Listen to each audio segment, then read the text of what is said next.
Dr. Dave, welcome back. It's good to be back, man. I'm nervous, man, because I feel like I'm out of practice having been out of my house for the past couple weeks. If anyone who isn't my mom is wondering where's Dr. Dave's podcasts and recordings, I didn't forget about them. It's just I've been living in a series of hotels and Airbnbs of varying quality.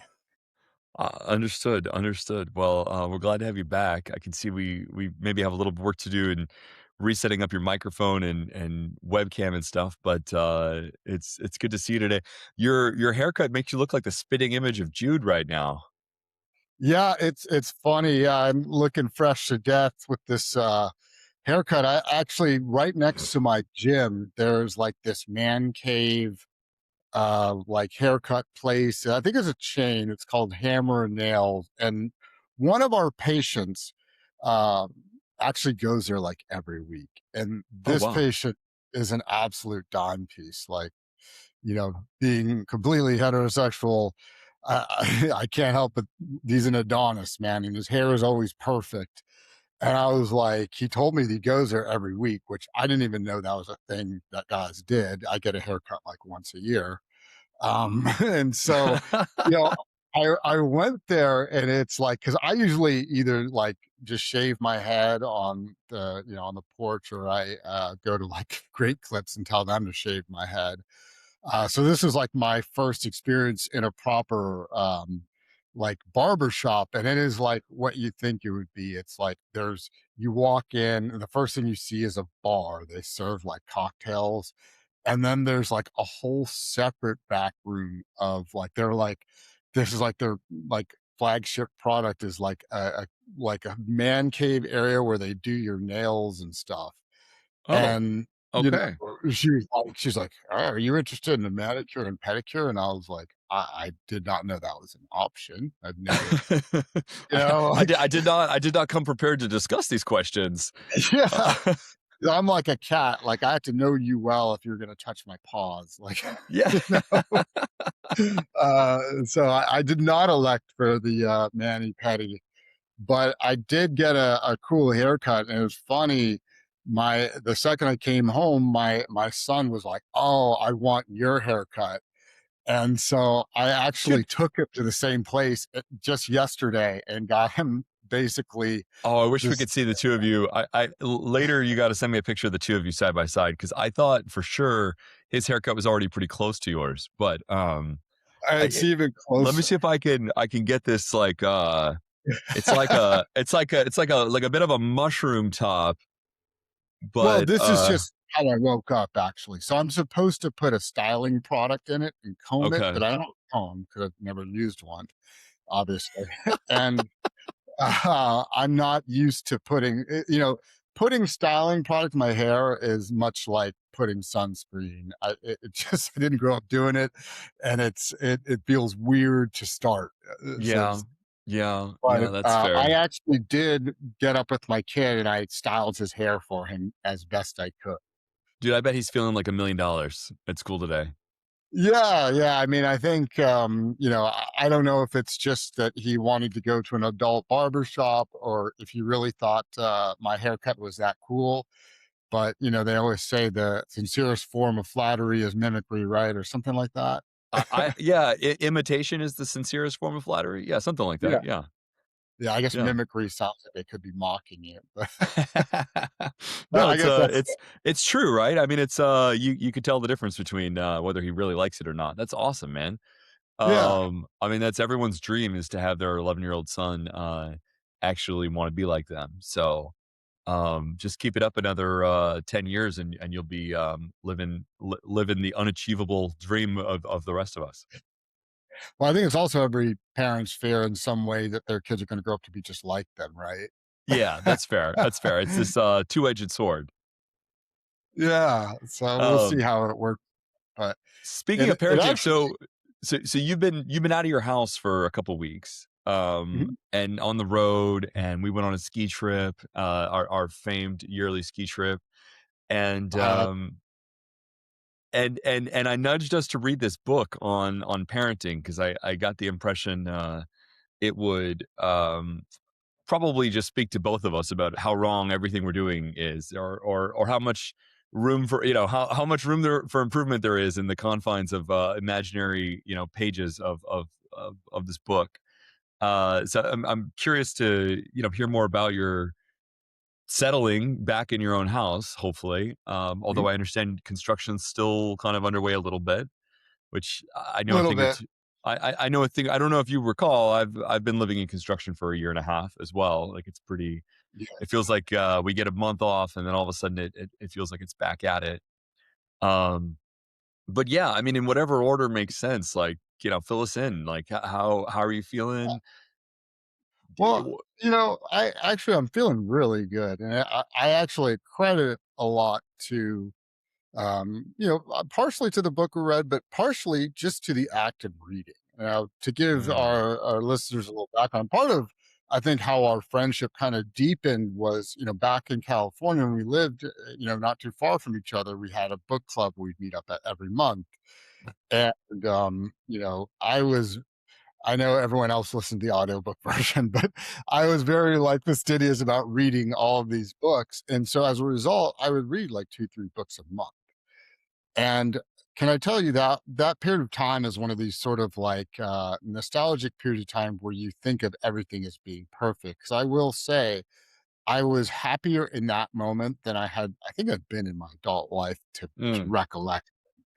And I once I moved to Florida with everything with the pandemic, and then which is what everyone blames it So on, let's be clear. You but you you moved to Florida, and then you started a pandemic. That's how I understood it. Yeah, yes, exactly. I yeah, probably brought it from California, yeah. but once we're here, my focus really shifted a lot to, reading a lot of medical literature. So as people could probably tell, I do that every day, but that's to the exclusion of just reading for pleasure.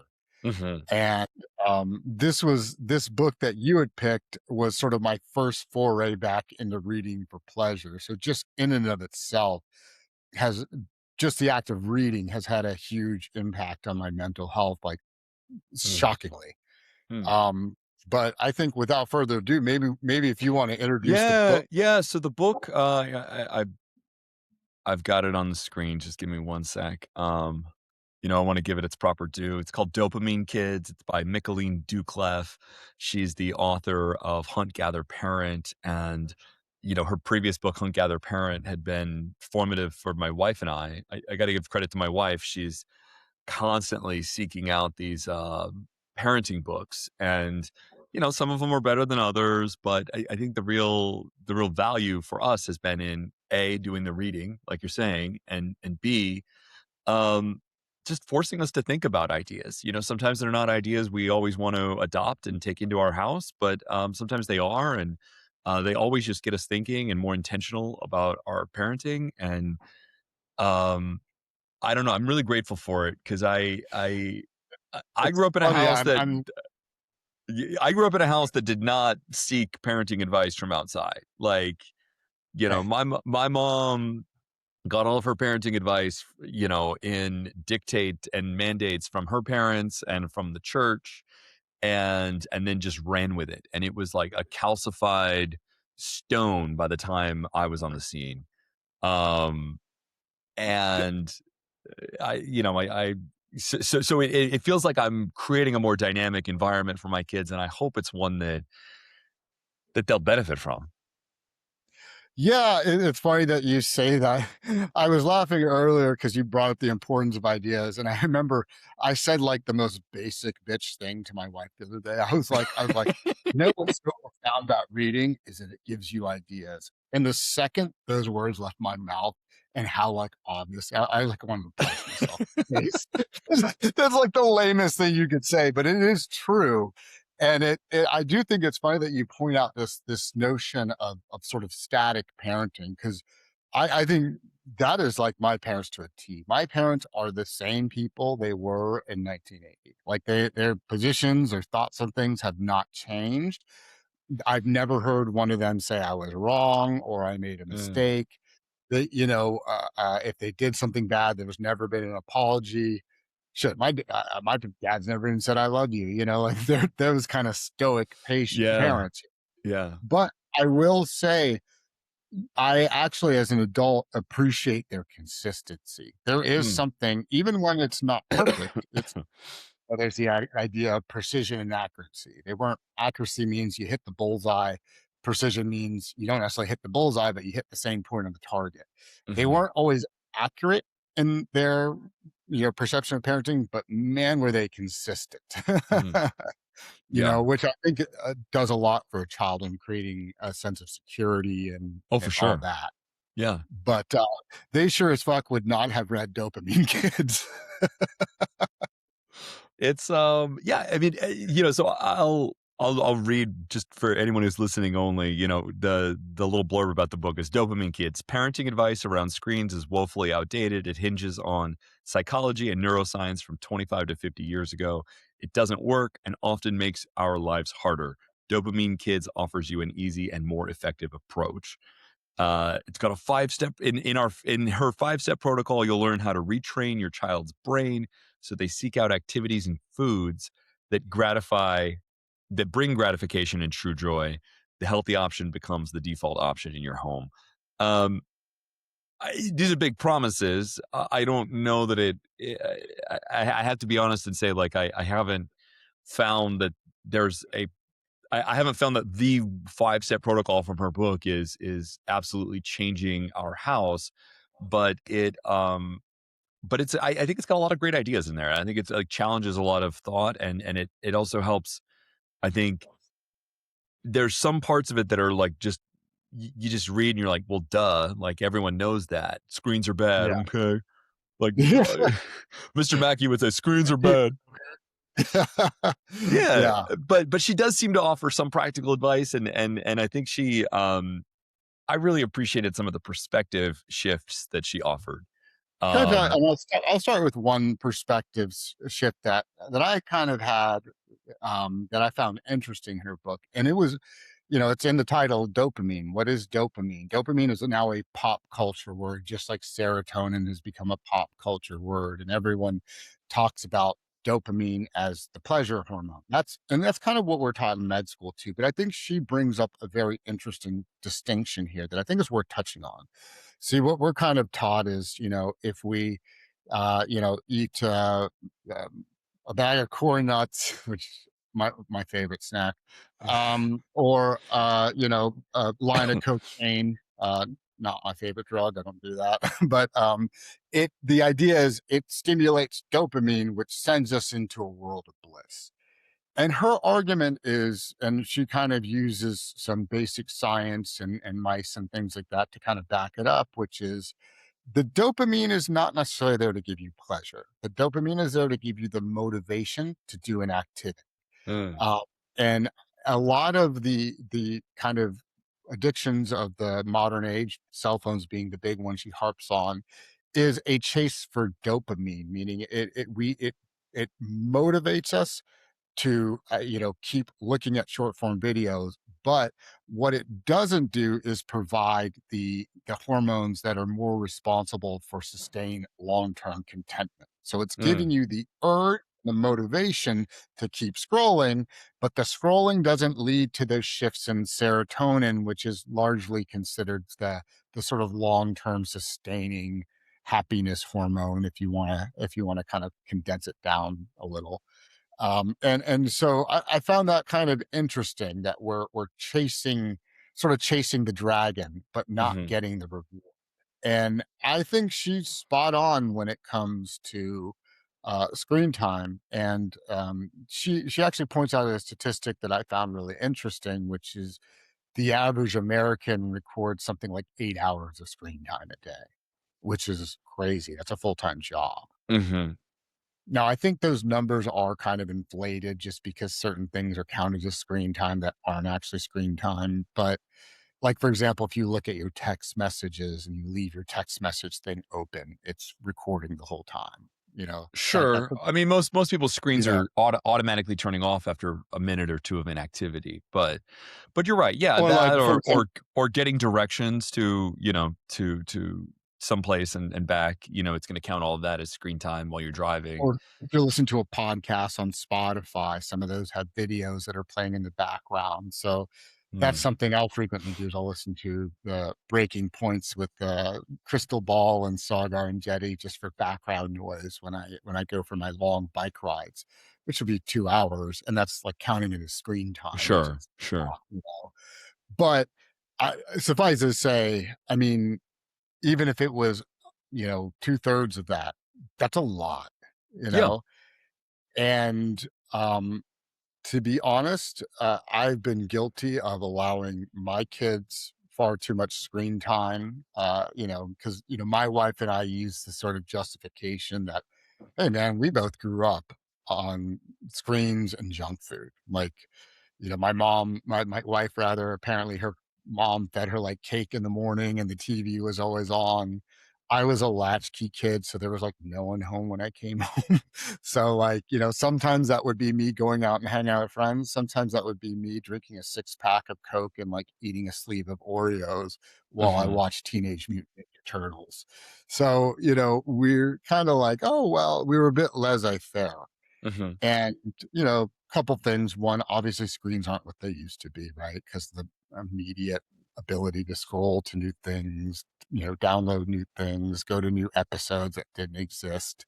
Yeah, Um, you, it's obviously a different world out there, and to be honest, it is something where I would see a correlation that, like, hey, if on the weekends we're really lax about screens, Monday morning when they have to go back to school is just pure hell. And so I, I, I think that what she's on to about the screen times, I can't argue, right? yeah. Um, and I'm Yeah, sure, you've and you've you you've got, said it before. I think you had a phrasing for it that really resonated with me. I think you basically said, like, it's clear for us to see that, like, the more time they spend on screens, the, like, less self-regulated they become. yeah, Um, exactly, and that seems to be true. My neighbor, um, I saw my neighbor over the weekend, and, she said something to the effect of, like, um, "I don't know how your kids handle being at home, but, my kids go crazy being at home, being yeah, inside, cooped up inside at home." And I said, "Well, like, yeah, my kids, I they get a little wily, like, we need to send them outside sometimes, even without something planned." Um, I said, "But they're okay, like, they're really, like, they're really enjoying playing chess right now or whatever, you're playing their ukulele." And, um, she's like, "Well, gosh, yeah, like mine definitely need outdoor time, like, I try to get them just to, like, watch a movie, and they can't even, like, sit still for 2 hours to watch a movie." And I'm like, "That's the problem." I'm like, "That's the other." I'm like, "If I give my kids, like, 30 minutes of screen time on a Saturday morning, they will be, uh, they'll be these antsy, demanding little tyrants for hours to come." Like, yep. like, it may not be the case 100% of the time, but it feels like it's almost always true that, like anytime we think, like, "Oh, just turn on an episode of Bluey or turn on an episode of it," like, just give them what they want. Just give them a little bit of screen time. Like, it almost always bites my wife and I in the ass. Like, it almost never results in, like, peace and quiet in our house. Like, it's just not the case. We're kicking the can down the road and making the problem bigger, anytime we do that with our own kids. And Um, can I say for the listeners, like, you and Megan, have these strategies kind of already implemented in many ways, like in a way that, like, to be honest, as much as I look forward to our yearly ski trip, part of me is like, oh, I'm gonna feel bad when I see how on top of it they are as parents, because, like, what is the first thing that I do after getting off the mountain? I'm like, let's go to Rocket Fizz and buy like 20 packs of gummy bears. I'm like, "Hey, Andrew, you want kids want some gummy bears?" Like it's like I'm offering them cocaine, and you're like, "No, this is a family trick. Get that shit out of here." Oh, man. You do have a sweet tooth. Your sweet tooth has become legend at this point. Yeah. Yeah, I mean, I just love gummy candies. I mean, it's something that, especially because I don't drink anymore, Mm. it is it's something that I enjoy, and it's something that, like, me personally, like, I don't go crazy. Like, I eat the amount like, I eat the serving size they're supposed to eat, and I'm done, you know? You open the package divided by 7 and then have one of those, Well, 1/7? I don't have an eating disorder. I just grab a handful and call that a serving, you know Okay. what I mean? Like, I'm not, like, Oh. weighing it or anything, but, like, for me, me, one of my good habits is I work out every day, so at the end Yeah, of my work. yeah, yeah, that's an incredible self-driven quality that you have. Like, I don't know where that comes from. I don't know how your parents instilled that in you or if this is just a genetic Well, thing, but, like, it'd be fascinating to trace your own history back because I can actually tell you where it comes from, and this is where, because one of the big things she talks about, not just screens, but she talks a lot about removing processed foods, replacing them for whole foods, which is obviously a no-duh moment. Mhm. But I will tell you that was not my, childhood. I again, as Coca-Colas, Oreos, Pop-Tarts.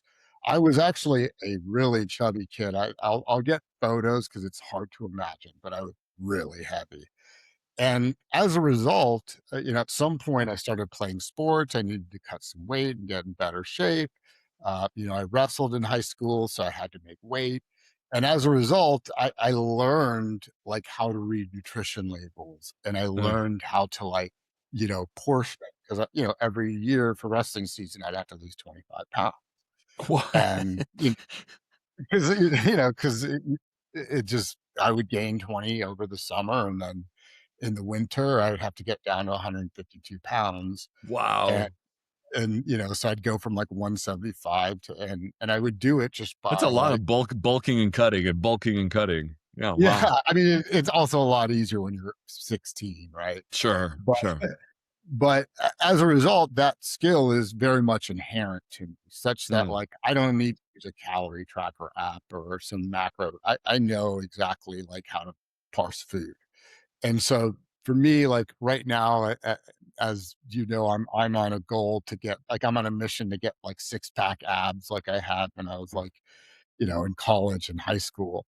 And so I'm kind of going through that process. And to be honest, it's I don't want to make it sound like it's easy. It is a little bit of work, but it's not hard work because it's just something I've done forever. mm. And so in there, I was kind of like, well, I can kind of see the value of like learning how to self-regulate from an early age, Yeah, because yeah. I don't think that just applied to food. Like I used to be, half a pack to a pack a day smoker when I was in high school and college. Mm, And I just quit one day like it was nothing. I don't even remember it being hard. mm. Um, quitting alcohol is definitely a little bit tougher, but I mean, you've been with me for the past year, and it hasn't been, I don't need a sponsor. I don't need to talk about it. I just don't drink. And that's for those who don't know.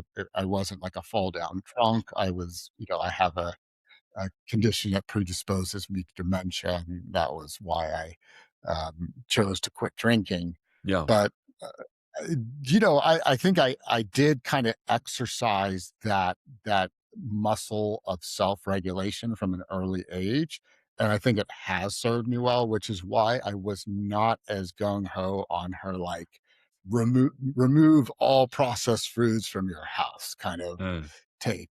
I know you felt very differently about it, and I think you also said some things that kind of stuck with me. As you, because I remember we were sitting, waiting for our food at that Mexican restaurant, and we were kind of arguing about the virtues of eliminating processed foods. And you Yeah, said something like, "Man, I've struggled with my weight my whole life," yeah. and personally, I haven't. Like I did when I was a kid, but then as an adult, not really. You know, And what you're describing is what like 75% of Americans are describing, right? Yeah. 75% of adults. So clearly this is, you know what I'm saying? Yeah, So and to be clear, let's describe that for a second. I mean, it's, again, I'll give credit to the author for broaching the subject, and at times, I think she gets a little preachy about a lot of these things, and some of her recommendations are, loftier than I think I'm gonna be able to reach for personally, but, I think she just clearly lays out this case that factory food has dominated our existence, and we make decisions now that are completely they've changed the decision space that we have to a lot of times what we're considering is choices between processed and factory food items, and we're trying to figure out like which is the healthier of the factory food items instead of having a conversation about whether we should eat a whole food or a manufactured food. And absolutely. it's just completely changed the landscape to the point where I mean the vast majority of my calories for the last 30 years have come from some sort of manufactured factory food, um, that that is very calorie dense often, and when it's not calorie dense, it's full of chemicals that are intended to simulate, the sweetness that I crave or the saltiness that I crave or the fat that I crave, and they don't leave me, like, feeling satisfied, they leave me craving for more, and so I want a bigger bag of those Doritos or a larger sandwich or a bigger Coke, a family pack of everything, um, and it's great. I mean, I've become the perfect American. I buy way more food and beverage that I need. I drink more and eat more at more times of the day than ever before. I'm stimulating the economy. I'm creating jobs, and and and Actually, I gotta buy new clothes every year because I never fit in anything for very long. And now I'm on weight loss drugs to get it all in check. and doing beautifully. Yeah, yeah, Yeah, but I think that's actually part of where our initial like to go back to that conversation, it's like that's how I knew that's why I felt more convinced of her point that like these factory ultra processed foods were really pretty sinister. Because can I I've ask just a I've question? experienced that for 30 years. Can I ask a quick question? Like growing up, did your mom and stepdad did they eat more whole foods or more like processed foods? No, more processed foods. Yeah, Okay. more processed foods. And I think there's my understanding is that the screens and the foods together, that I was a little dubious about her pairing these 2 topics in the same book, but it does seem like they have a similar evolution and growth trajectory where, like, there have been TV screens and video games in our life for a long time. There have been processed foods in our life for a long time, but the common thread is that over the last 30 to 40 years, they've been insidious at getting more refined and more refined and more ubiquitous to the point that we spend 8 hours a day on our screens and the vast majority of our food stuffs are these manufactured things. And so your question about like what did we eat in my house growing up? Like there was probably more whole foods when I was 10 years old than there were when I was 16 years old. But, even when I was 10, like, my grandmother was making rice-a-roni and Hamburger Helper and and The slowly reason I asked that, sorry, let me let you No, finish. I'm yeah, sorry. yeah, just slowly but surely, like, convenience foods have become the thing that fills the meals in my life. It's funny, and so my kind of argument to what you were saying was this. I am, and I still believe this. I Mm. firmly believe kids will grow up to mimic their parents, just like their haircuts, right? Yeah. So, like, I make a lot of joke about eating gummy bears and curl nuts, and I do. But if you actually look at the vast majority of my diet, like probably a third of it is like fresh fruit, and then like dinner will usually be some kind of protein with a carb like rice or something like that. So Mhm, most of my diet is actually whole foods. It's mhm, just that I like to sprinkle in the joy. But like, and that's exactly how my parents eat. Like, I just grew up to kind of be my parents, and my thought was like, yeah, like, let my kids enjoy now because who's candy for? Mm. And they will eventually just do what I do. And I also have kind of a secondary thought on a secondary bias, which is this: if you look at my parents, if you ever look at a picture of me standing next to them, I look like I'm a fucking science experiment. Like, I am massive compared to them, and that of course is obviously not genetic. They're both like 5'3". Part of it probably is from that excess nutrition I got. Mm. So, like, look at my brother was not a chubby kid, and when he was a senior in high school, he was like 5'3", 5'4", 120 pounds. I was almost 6 foot and like a buck 70. You know, the size difference is noticeable, and I don't think it's just like I got these genes that made me huge. And Is it's it funny.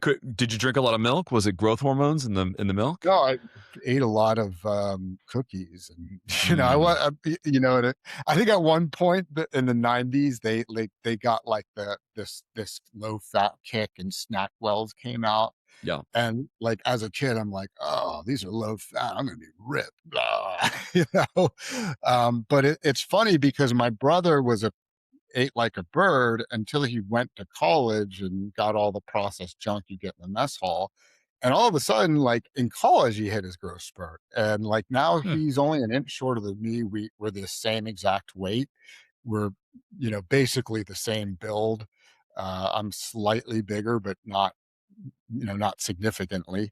And it's funny that the sort of trashy American diet is what seemed to make both of us grow. So I have this sort of um, you know kind of bias and maybe allegiance to our processed diets. Yeah, But yeah. I mean, it's a small sample size, but it's a major effect that you're having born witness to, right? Like that's yeah. yeah, If I could associate processed foods with growing an extra 5 inches, I'd definitely think twice. I mean, I read this book years ago called Salt, Sugar, Fat, and it basically explained.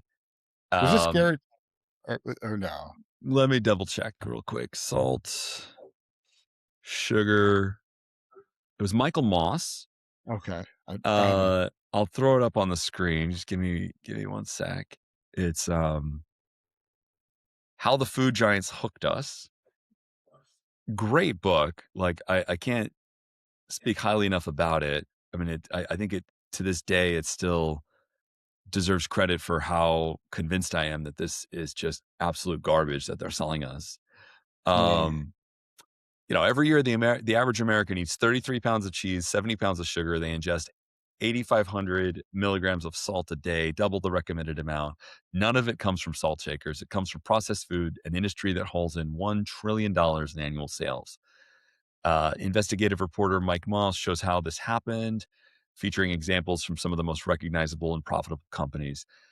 I mean, he basically just says like, every time there was a health trend around salt, sugar, or fat, these companies just responded by re-engineering their formulas okay. to be able to put on the label whatever they wanted to put on the label, whether it's like fortified cereals with all these vitamins and minerals, or Yeah, low fat this or low sugar Snackwell. that. Are you old enough to remember Snackwells or I don't know this is like if early 90s. It came in a green packaging. They would sell like devil food cookies that basically had like 1 gram of fat, but like a billion gram of sugars. That's it. Yeah. yeah. I grew up So on those.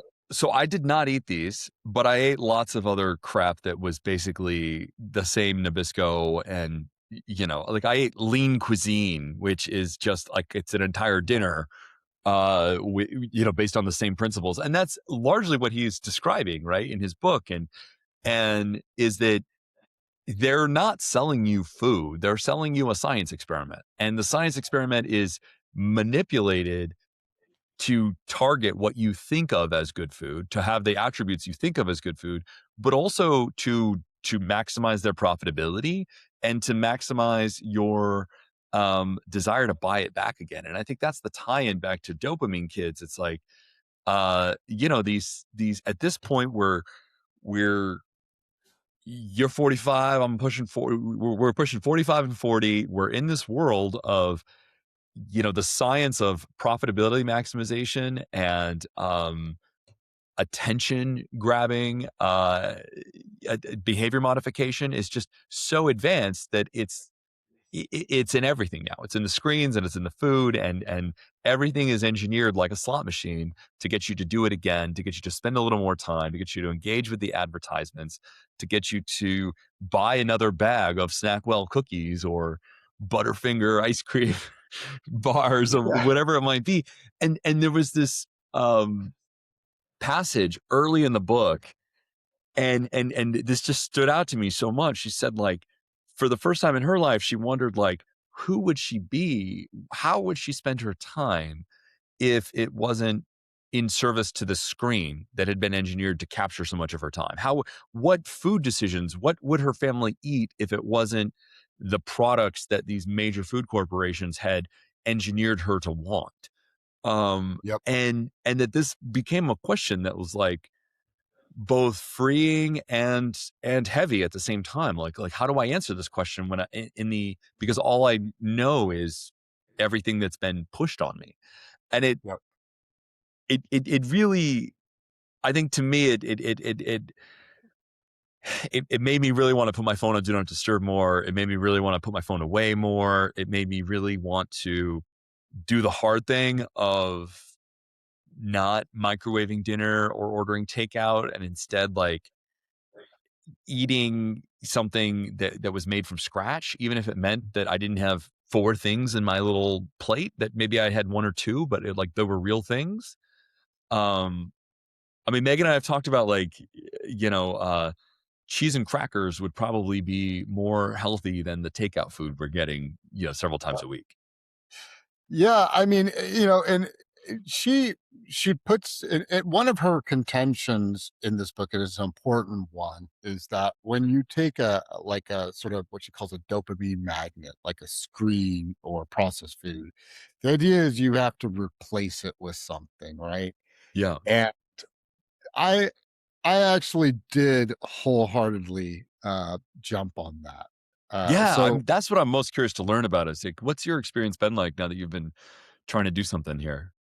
So for me, I was not so much worried for myself about the processed food because again, that's something that I don't have trouble controlling at all. Yeah, I mean, But for as long as I've known you, you've cooked. You're a person who cooks food.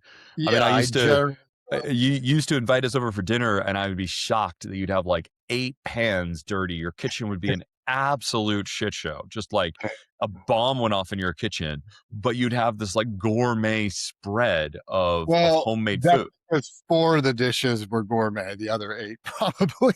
It But was But they were real foods, right? Like, I yeah. was just amazed they were real foods. Like, you'd come over my house for dinner, and I'd order, like, Pat and Oscar's pizza and breadsticks or something, like, um, so, But so you're saying, the screen food didn't resonate as hardly with you?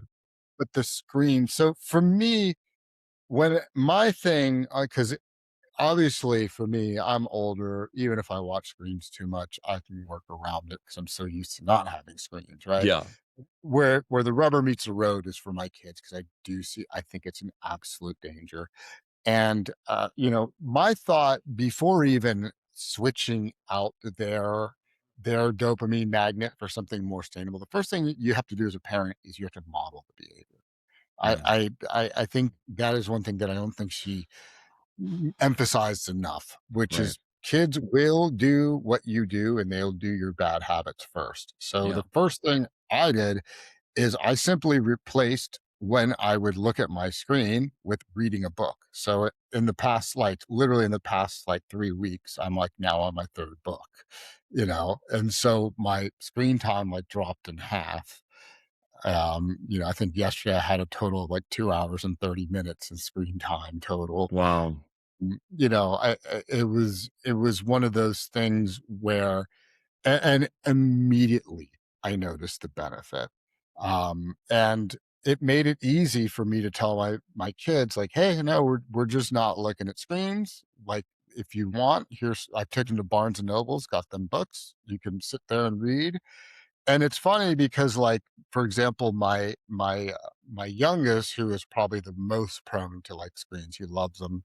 You know, he has autism, so some of them are very soothing to him. But like, where on Saturday morning he would normally take his iPad and like eat his processed cereal. Instead, he's sitting there with like a children's book, just looking at it while he eats. That's great, And man. you know, or just little things like, yesterday morning he was asking, "Oh, can I look at my iPad?" I said, "Nah, but you want to go get some donuts?" And he's like, "Yeah, I love donuts." I was like, "All right, get your bike. We're going to go bike to the donut shop." And Nice. took him on like a little 8 mile to, 4 miles one way back. Really? Yeah, yeah. Ben B Oh no, Ben oh can yeah, do he's 4 gone miles far. in each direction? Wow. He's gone. That's awesome, He's man. gone. He's gone like 15 or more Wow. Okay, for it. Yeah, awesome. it's My son and I did 4.5 miles in one direction. That's the longest we've done. We didn't do that both ways. We met my wife at the farmer's market, almost 5 miles from our house. oh gosh. So So Ben is super motivated by cake pops and donuts. So it doesn't nice. matter how far that is, he will go. And then the key is you it's funny. The funny thing is going there is like what I imagine it would be like trying to gain territory in World War I, right? It'd be like, slowly, it's very slow. But once you pick up the cake pop or the donut and tell him that he has to eat it at home, that ride back home Oh, is fast. he's Yes. hauling ass Yes. home. So, but and so like, or with Jude, I'll make him go out in the yard and I'll give him a cool task, like, "Hey, here's a machete, chop this thing down." Yeah. Something that like, "Oh, it's a knife. Hell yeah!" It looks badass to be wielding a machete. Yeah. If Uh, only he was allowed to, use dynamite to clear landscaping. That'd be yeah, even exactly. more fun, right? So as much as I mean, you heard me. I kind of shit all over the author when we were talking about it, just because of her pretentious tone that just smacks so hard of San Francisco. I remember 20 pages in, I looked at my wife and I go, "I guarantee you, without looking this author up, she's from San Francisco. I know it." And and 100 page later, boom, I was right. Yeah. But just because someone's obnoxious and preachy, and to be quite honest, it almost feels like she's bragging the entire time. It doesn't make it not true, Yeah. right? And I will say, like, in my own life, I'm definitely happier. I feel a lot more levity. I make a lot more jokes. I'm Mm. out doing a lot more things, like to your point of what would we be doing if we weren't captured? I'm out just like doing random things in the yard or whatever, Yeah. you know. And your kids are reading books, right? I mean, Yeah, like, which they were perfectly capable of reading before, but it's like it's gonna create new experiences that yeah. wouldn't have happened as often or at all, had they been on their iPad.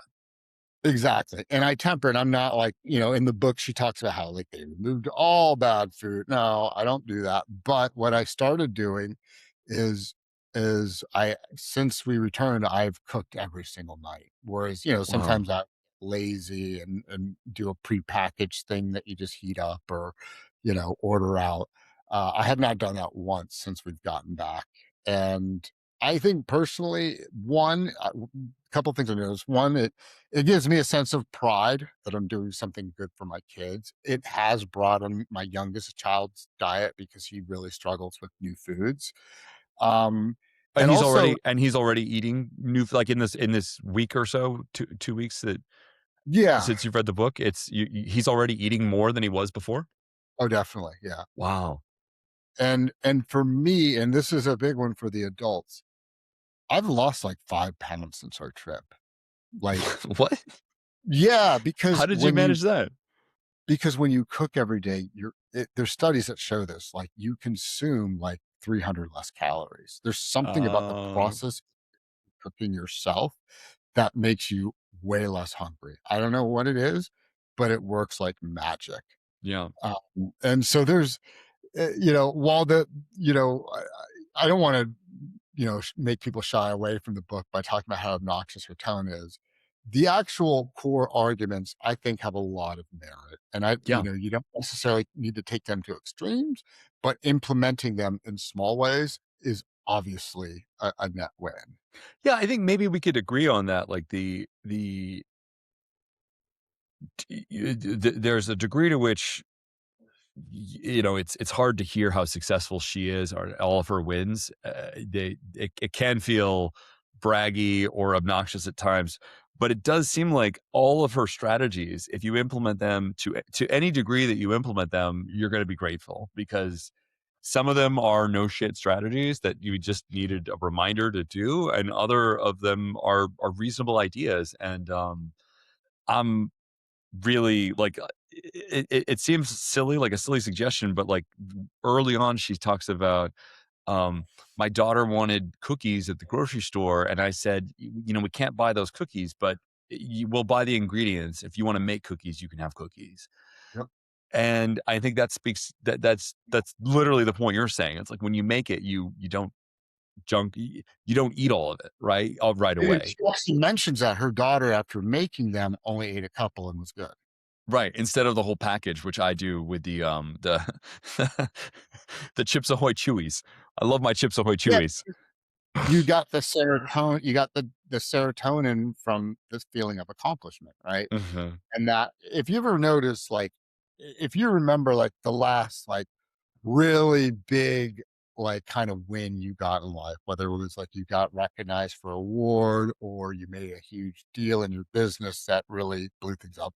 And that moment when you got the good news and you were on cloud nine, I'm guessing food was not necessarily on your mind at the That's moment, fair, right? that's fair, that's true, yeah. And so I think that's what she's kind of cultivating, is that sort of, if you get that sort of deep satisfaction hormone in your life, it reduces the urge for dopamine hits, which I think 100% agree. Now, I will say the one thing that drove me crazy about her book is she has one child, developmentally typical, that she's able to devote tons of time and money and privilege on. And, the way she would describe her daughter was just obnoxious. Like, oh, like, she only eats organic food. She started her own business. Like, stop that, and it actually is going to be a perfect segue into the next book that I sent you on narcissism, because I do think her parenting style veers a little into the parenting style that Jonathan Haidt was warning us against, the helicopter parent, the Mm, make all your decisions for them, the feeling that they're the special princess in the center of the world, which leads to kind of issues later on dealing with the real world when they're not that person, right? When they are surrounded by the cold, cruel world that does not care about them. And the next book that, just as a precursor, that I kind of recommended, was a book called Surrounded by Narcissism, or Surrounded by Narcissists, which looks at, the narcissistic personality disorder, but also like the growing trend of narcissism in our country. mm. And I do see that certain kinds of one of the contentions is certain kinds of doting parenting styles can sort of promote this sort of narcissistic tendency, which is something And we absolutely. is that a is that one of the arguments inside of this book, Surrounded by Mhm. Narcissists? Yeah, Okay. yeah. Yeah. Dude, I talk about it all the time, like, I'm constantly seeing that, we're Sorry about that. no, it's okay. Yeah, we notice a huge difference when spending time with families that have multiple kids versus Mhm. spending time with other families that have a single kid. And Yeah. the single kids they're hovered over more. They're led to believe that their preferences are much more meaningful than kids who grow up in a house with 2 kids or 3 kids or 4 kids. I feel like the best regulated, most reasonable people we run into are these people who grew up in houses with 4 kids because or sorry, the families with 4 kids because those are kids who don't run around having tantrums because they know it doesn't work. You know, you can't win a That's the thing, tantrum. right? That Yeah, isn't that I was one of 4, my wife was one of 4, but I swear to Oprah's God, one of like 4? what's that? Oprah's one of 4. Offers one of 4, right? I mean, these are people you know a tantrum's not gonna work because if it did, your 3 siblings would do it too, and then all of a sudden, as soon as everyone's tantruming, nobody can get their way because you can't satisfy 4 tantrums. It's just a Yeah, self-defeating thing, whereas these kids that are growing up in single kid households, not only is it depopulating the planet and tanking our economy, but, I really I'm so glad to I'm more interested in reading the book now that you tied it to parenting, because it seems to be a trend that I'm seeing a lot of. I Um, cannot wait to go over this book.